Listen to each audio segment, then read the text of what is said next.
recordar la figura de Argentino del Valle Larrabure es un hecho histórico, ya no anecdótico, sino muy importante para la gente de Villa María, porque este coronel fue ni más ni menos un referente subdirector de la fábrica militar de pólvoras y explosivos en nuestra ciudad y fue secuestrado el 12 de agosto de 1974 durante el gobierno democrático de María Estela Martínez de Perón por la organización guerrillera Ejército Revolucionario del Pueblo. No hay ninguna condena hacia el ERP, pero no vamos hacia allá, sino que nos permanecemos en la figura de don Argentino del Valle Larrabure. Este hombre que permaneció cautivo 372 días en una denominada cárcel del pueblo, vaya que sí es un término extraño, ¿no? Hasta que murió. Y bueno, y habíamos hablado de algunas circunstancias donde el tema de su cautiverio, particularmente, de su entrega, su devoción en cuanto a su fe, llamó la atención. Y comenzó a elaborarse una causa para trasladarla hacia el seno de la Iglesia Católica en la Ciudad del Vaticano. Y allí comenzó también a prosperar una acción que para los católicos es un camino hacia la santidad. Hay un proceso de beatificación que cada vez tiene mayor solidez con respecto a este hombre militar que vivió en Villa María.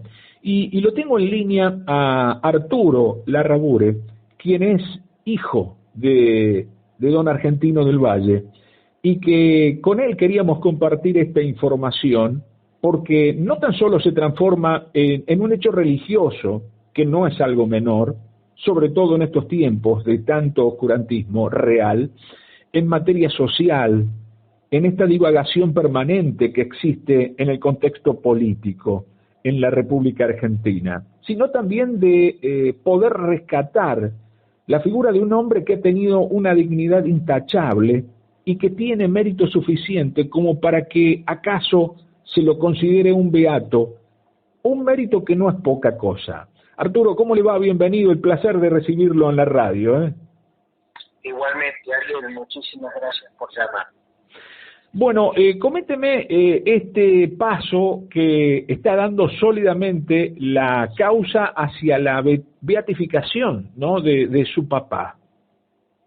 Exactamente, hace pocos días llegó de Santa Sede el permiso, el visto bueno, la aceptación de que se avance en la Argentina, lo cual está presidido por Monseñor Santiago Olivera, que es quien se encarga de la causa de los santos en nuestro país, y que a su vez fue quien de alguna manera trabajó para que el cura Rochero sea santo. Bueno, ha llegado el visto bueno del Vaticano aduciendo que no había ningún impedimento para avanzar. Es decir, estamos en presencia de un visto bueno, obtenido también verbalmente cuando hace poco tiempo estuve con mi esposa en el Vaticano aceptando la invitación del Santo Padre. Cuando hablamos del tema me dijo dos cosas que me tocaron realmente profundamente.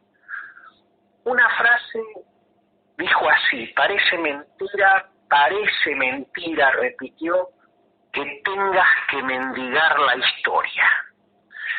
Y la segunda es: Olivera está trabajando y está muy entusiasmado cuando hablamos del tema de la canonización. Arturo, hay que comentarle a la gente brevemente que don Argentino del Valle Larrabure ya es siervo de Dios, que es un paso inicial hacia el camino de canonización, que es el camino final dentro del proceso de la Iglesia Católica, ¿no? Exacto. Ya es siervo de Dios, que es el primer paso. Ya en la carta fechada en estos días, ya dice que es siervo de Dios, con lo cual es un paso importantísimo, ¿no? Después se investigará formato jurado, donde habrá peritos, donde habrá investigadores, personas, se llamará a distintos referentes de todo tipo relacionados con la causa de mi padre, inclusive a mi abogado en la causa judicial, para que de alguna manera aporten datos a la persona que estuvo al lado en el cautiverio. Hay un señor que se llama Vicari, René Vicari, que él compartió los últimos momentos de vida de mi padre.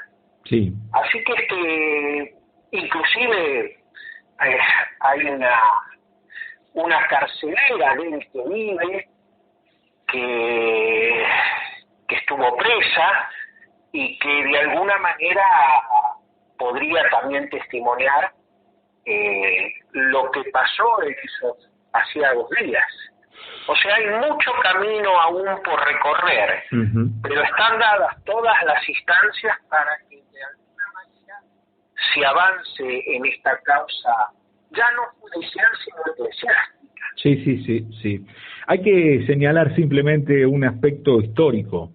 Estos terroristas, porque ese es el mote y la acción, el Ejército Revolucionario del Pueblo, del cual todavía actualmente hay banderas y se lo ha como rechipiado en la actualidad,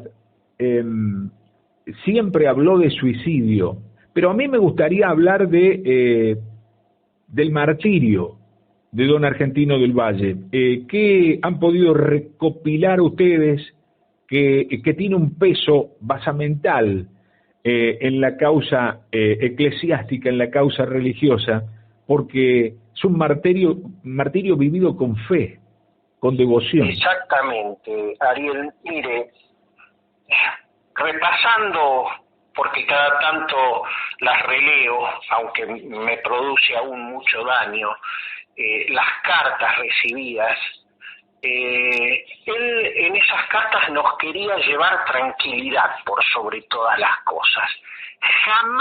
Jamás nos habló de que estaba sufriendo ni nada por el estilo. Él trataba de transmitirnos paz, serenidad, tranquilidad y sobre todo que tengamos una mirada no de odio, sino de amor hacia el enemigo. Hay una carta fechada el 22 de octubre del 74 que dice: a mis hijos y ahijado especialmente que no olviden mi mensaje. Aún suceda lo peor, no deben odiar a nadie y devolver la bofetada poniendo la otra mejilla. En esas cartas recibidas, nosotros no fuimos conscientes de su martirio. El martirio se vio claramente cuando recibimos una carta que se trataba de la posibilidad de canje, y él se notificaba de esto, su vida por 6 terroristas, y ahí lo vimos totalmente demacrado, flaco, con un peso muy disminuido. Él era una persona corpulenta de 95 kilogramos más o menos, y ya ahí se veía que estaba en la mitad de eso. Ahí comprendimos que había sufrido martirio, y después lo que sucedió cuando apareció, cómo apareció su cuerpo, en la forma en que estaba,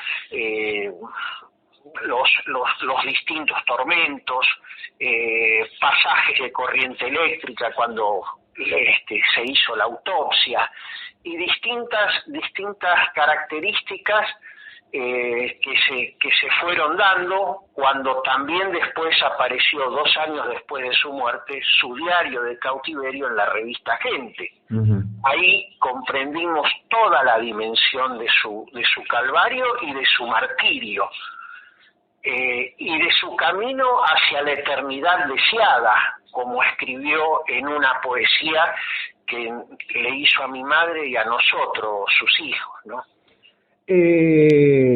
Tenía 43 años cuando lo encontraron muerto en Rosario. Fue asesinado, fue torturado por el ERP. Usted sabe que la causa de su padre, transformando la situación desde el ámbito político hacia la transformación, del hecho a una causa religiosa, desvirtúa toda una historia. Desvirtúa una historia que es mítica, que es una leyenda, donde existían los malos y los buenos, y comenzamos a descubrir que no era tan así, y que validando, ya solamente con la presencia como siervo de Dios de su padre, de un martirio cabal constatado por parte de la Iglesia Católica, ya queda como un registro de que mentir se podrá mentir, pero seguirá siendo mentira. Así es, Ariel.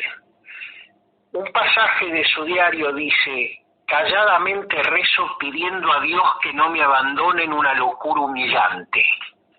Quiero morir como el quebracho, que no entrega su figura de árbol rudo sin exigir el esfuerzo del hachero en prolongadas transpiraciones. Quiero morir como el quebracho, que al caer hace un ruido que es un alarido que estremece la tranquilidad del monte. Quiero morir de pie, invocando a Dios en mi familia, a la patria en mi ejército, a mi pueblo no contaminado con ideas empapadas en la disociación y en la sangre. Oh Dios misericordioso, te pido humildemente me concedas esta gracia. Dad a mi espíritu tu protección generosa para que mi vida cese como la serena llama de una vela que se extingue.